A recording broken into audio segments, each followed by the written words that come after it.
മുംബൈ ദർപ്പൺ ചാനലിലേക്ക് എല്ലാവരെയും ഒരിക്കൽ കൂടി സ്വാഗതം ചെയ്യുന്നു.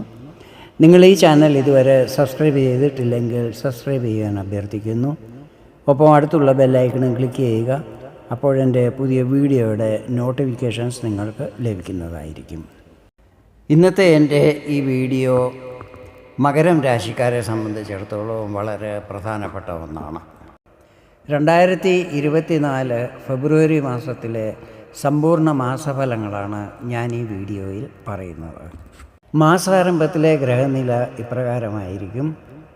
ഗുരു മേടൻ രാശിയിലും കേതു കന്നി രാശിയിലും ബുധൻ ശുക്രൻ ചൊവ്വ എന്നീ 3 ഗ്രഹങ്ങളും ധനുരാശിയിലും സൂര്യൻ മകരം രാശിയിലും ശനി കുംഭം രാശിയിലും രാഹു മീനം രാശിയിലുമായിരിക്കും മാസാരംഭത്തിൽ നിൽക്കുന്നത്. ഈ മാസത്തിലെ ഗ്രഹങ്ങളുടെ രാശിമാറ്റം ഇപ്രകാരമായിരിക്കും. ബുധൻ ഫെബ്രുവരി 1 ധനുവിൽ നിന്നും മകരത്തിലേക്കും പിന്നീട് 20 അവിടെ നിന്നും കുംഭത്തിലേക്കും രാശി മാറുന്നതായിരിക്കും. വേറൊരു പ്രധാനപ്പെട്ട രാശിമാറ്റം ചൊവ്വയുടേതാണ്. ഫെബ്രുവരി 5 ചൊവ്വ ധനുരാശിയിൽ നിന്നും തൻ്റെ ഉച്ചസ്ഥാനമായ മകരത്തിൽ പ്രവേശിക്കുന്നതായിരിക്കും. ശുക്രൻ 12 ധനുവിൽ നിന്നും മകരത്തിലേക്കും സൂര്യൻ ഫെബ്രുവരി 13 മകരത്തിൽ നിന്നും കുംഭത്തിലേക്കും രാശി മാറുന്നതായിരിക്കും. മാസാരംഭത്തിൽ കന്നി രാശിയിൽ നിൽക്കുന്ന ചന്ദ്രൻ ഓരോ 2.25 ദിവസം കഴിയുമ്പോൾ തൻ്റെ രാശി മാറിക്കൊണ്ടിരിക്കും. ഗ്രഹങ്ങളുടെ ഈ സ്ഥിതിയും രാശിമാറ്റവും മറ്റും നിങ്ങൾക്ക് ഫെബ്രുവരി മാസത്തിൽ എന്തൊക്കെ ഫലങ്ങളായിരിക്കും നൽകുന്നത് എന്നതിനെക്കുറിച്ചാണ് ഈ വീഡിയോയിൽ വിവരിക്കുന്നത്. ഞാനിവിടെ പറയുന്നത് ചന്ദ്രഗണന അനുസരിച്ചുള്ള പൊതുഫലങ്ങളാണ്. നിങ്ങളുടെ ജനന സമയം, ജനനസ്ഥലം, മഹാദശ, അന്തർദശ എന്നിവയിൽ വരുന്ന വ്യത്യാസം കാരണം ഫലങ്ങളിൽ ചില്ലറ ഏറ്റക്കുറച്ചിലുകൾ വരുവാൻ സാധ്യതകളുണ്ട്.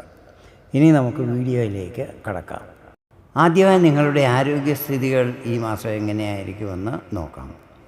1-ാം ഭാവാധിപൻ ശനിയാണ്. നിൽക്കുന്നത് 2-ാം ഭാവത്തിലാണ്. ഇത് ശനിയുടെ സ്വരാശിയും മൂലത്രികോണ സ്ഥാനവുമാണ്. മകരം രാശിക്കാർക്ക് ഈ മാസം ആരോഗ്യത്തിൽ വലിയ പ്രശ്നങ്ങളൊന്നും തന്നെ വരുന്നതല്ലായിരിക്കും. എങ്കിലും 5-ാം ഭാവാധിപൻ ശുക്രൻ ചൊവ്വയോടൊപ്പം 12-ാം ഭാവത്തിൽ നിൽക്കുന്നത് കാരണം മാസത്തിൻ്റെ ആദ്യ പകുതിയിൽ ഉദരസംബന്ധമായ ചില പ്രശ്നങ്ങൾ വരാൻ സാധ്യതയുണ്ട്. അതിനാൽ ആഹാരത്തിൽ ശ്രദ്ധയുണ്ടായിരിക്കണം. ആരോഗ്യ സംബന്ധമായ മറ്റ് പ്രശ്നങ്ങളൊന്നും തന്നെ ഉണ്ടാകുന്നതല്ലായിരിക്കും. ഇനി നിങ്ങളുടെ വിദ്യാഭ്യാസത്തെക്കുറിച്ചാണ് പറയുന്നത്. 5-ാം ഭാവമാണ് ഇതുമായി ബന്ധപ്പെട്ടിട്ടുള്ളത്. 5-ാം ഭാവാധിപൻ ശുക്രനാണ്. ശുക്രൻ 12-ാം വരെ 12-ാം ഭാവത്തിലായിരിക്കും നിൽക്കുന്നത്. അതിനുശേഷം നിങ്ങളുടെ ലഗ്നത്തിലേക്ക് പ്രവേശിക്കുന്നതായിരിക്കും. ശുക്രൻ 12-ാം ഭാവത്തിൽ നിൽക്കുമ്പോൾ നിങ്ങളുടെ ശ്രദ്ധ പഠനത്തിൽ നിന്നും വ്യതിചലിക്കുവാൻ സാധ്യതകളുണ്ട്. എങ്കിലും 12-ാം ശേഷം ശുക്രൻ 1-ാം ഭാവത്തിൽ നിൽക്കുമ്പോൾ സമയം നല്ലതാകുന്നതും പഠനത്തിൽ വന്നുകൊണ്ടിരുന്ന വിഘ്നങ്ങൾ മാറിക്കിട്ടുന്നതുമായിരിക്കും. കോമ്പറ്റേറ്റീവ് പരീക്ഷകളിൽ പങ്കെടുക്കുന്ന വിദ്യാർത്ഥികൾക്ക് ഈ മാസം ശുഭഫലങ്ങൾ പ്രതീക്ഷിക്കാവുന്നതാണ്. ലവ് റിലേഷനിലുള്ളവരെക്കുറിച്ച് പറയുകയാണെങ്കിൽ ഈ മാസം വളരെ നല്ലതായിരിക്കും. പ്രേമബന്ധങ്ങളിൽ എന്തെങ്കിലും പ്രശ്നങ്ങളെ നേരിട്ട് കൊണ്ടിരുന്നവർക്ക് ഈ മാസം അതിൽ ആശ്വാസം ലഭിക്കുന്നതായിരിക്കും. അടുത്തതായി മകരം രാശിക്കാരുടെ ദാമ്പത്യ ജീവിതം ഈ മാസം എങ്ങനെയായിരിക്കുമെന്ന് നോക്കാം.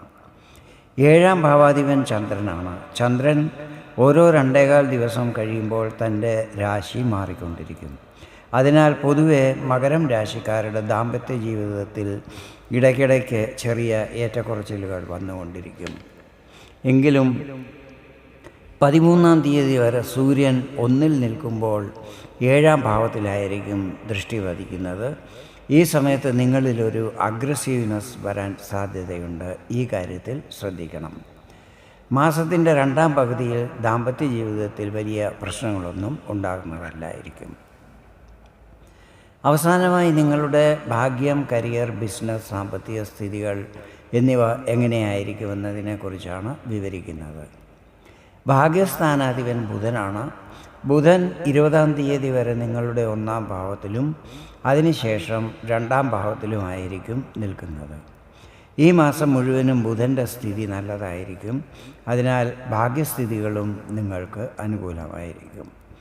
ഭാഗ്യം നിങ്ങൾക്ക് അനുകൂലമല്ലെങ്കിൽ മറ്റ് ഗ്രഹങ്ങളുടെ ശുഭഫലങ്ങൾ, അത് ആരോഗ്യം, വിദ്യാഭ്യാസം, കരിയർ, ബിസിനസ് എന്നിങ്ങനെയുള്ള എല്ലാ കാര്യങ്ങളിലും പ്രതികൂലമായി ബാധിക്കുന്നതായിരിക്കും.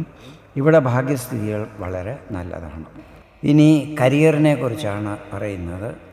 10-ാം ഭാവമാണ് കരിയറുമായി ബന്ധപ്പെട്ടിട്ടുള്ളത്.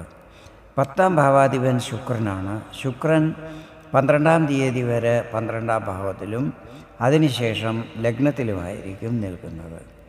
ശുക്രൻ 12-ാം ഭാവത്തിൽ നിൽക്കുമ്പോൾ വിദേശത്ത് ജോലി ചെയ്യുന്നവർക്ക് സമയം നല്ലതായിരിക്കും.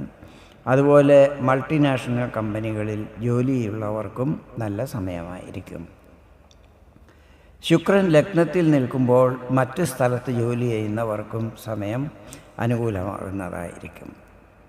ബിസിനസ്സിനെ കുറിച്ച് പറയുകയാണെങ്കിൽ ബുധൻ്റെ സ്ഥിതി നല്ലതായതിനാൽ ബിസിനസ്സിൽ ലാഭസ്ഥിതികൾ വർദ്ധിക്കുന്നതും അത് വരുമാനം കൂടാനും സാമ്പത്തിക സ്ഥിതികൾ സുദൃഢമാക്കുവാനും സഹായിക്കുന്നതായിരിക്കും. ഈ മാസം അപ്രതീക്ഷിത ധനാഗമനത്തിനും യോഗം കാണുന്നുണ്ട്. ഇത് ഷെയർ മാർക്കറ്റ്, ഇൻഷുറൻസ്, കുടുംബസ്വത്ത് എന്നിവയിൽ നിന്നുമൊക്കെ ആകാം. ഇതാണ് മകരം രാശിക്കാരുടെ ഫെബ്രുവരി മാസത്തിലെ പൊതു മാസഫലങ്ങൾ. വീഡിയോ നിങ്ങൾക്ക് ഇഷ്ടപ്പെട്ടെങ്കിൽ ഇതുപോലെ ജ്യോതിഷ സംബന്ധമായ കൂടുതൽ വിവരങ്ങൾ അറിയുന്നതിന് വേണ്ടി എൻ്റെ ഈ ചാനൽ സബ്സ്ക്രൈബ് ചെയ്യാൻ അഭ്യർത്ഥിക്കുന്നു. വീണ്ടും വേറൊരു വീഡിയോയിൽ കാണാം. അതുവരെ എല്ലാവർക്കും നന്ദി, നമസ്കാരം.